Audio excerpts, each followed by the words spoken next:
His Majesty would inquire after the nature of their hardship and then proceed to have a look at the actual physical feature of the area, which he would use in comparing it with the data he had obtained from the local people earlier. This is an important process because His Majesty always considers the worthiness of his assistance, whether he should render it at all, or what type of assistance it should be, how, where, etc. Once he had established the needs and obtained complete data, His Majesty was ready to draw up concrete guidelines for the development or remedial initiatives. In consultation was to get to such a place and obtained all data pertaining to the respective area. Even so, there have been instances where the royal initiatives did not develop into projects. Many instances indeed. For example, the people would arise once His Majesty had departed. With his presence, the people were in agreement with almost anything.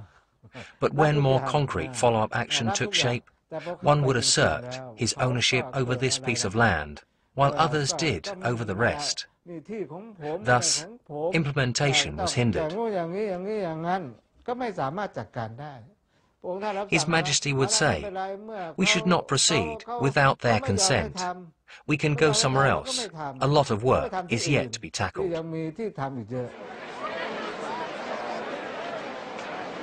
Among the large crowd of people who turned out to greet His Majesty, some proved to be quite a disturbance to the officials who were also in attendance there. Words of caution had been passed on down the line of command of those officials, all the way down to village headmen, to the effect that no petition was to be lodged with His Majesty by any of the villagers in the crowd, as the message being petitioned might be perturbing to His Majesty. Any problem at all could be solved among us. Let us talk it out locally. Most often, it was something along this line. The King quietly told me, "Please do not stand in the way if the people want to hand me a petition. No need to hold them back, because if you do, I will never know what the truth is. I am aware that what is being reported to me is not true." The King knew when he was lied to.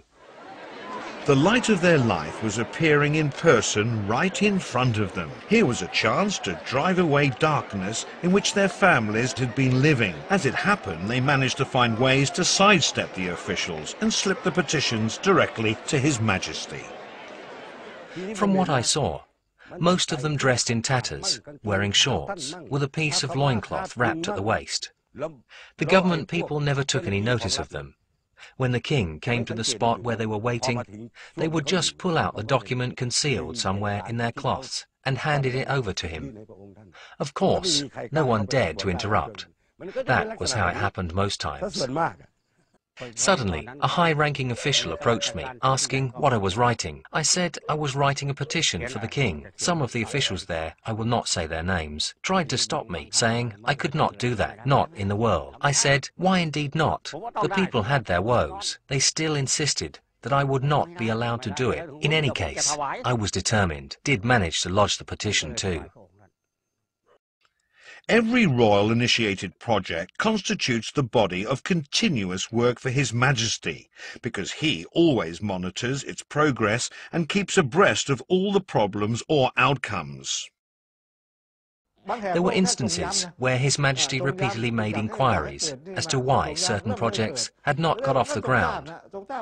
He had a complete set of data with him, so he knew everything, the location, the nature of problems applying there, etc.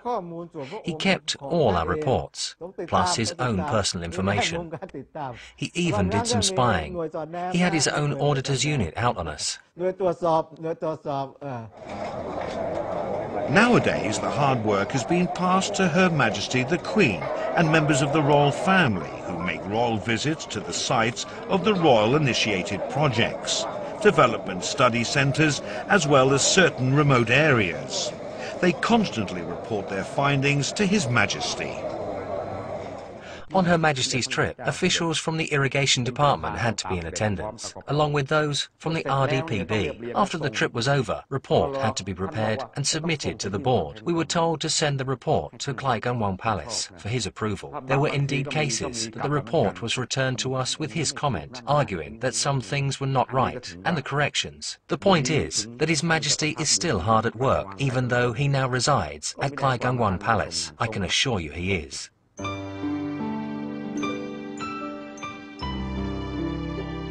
2006 is the 60th year under His Majesty the King's reign.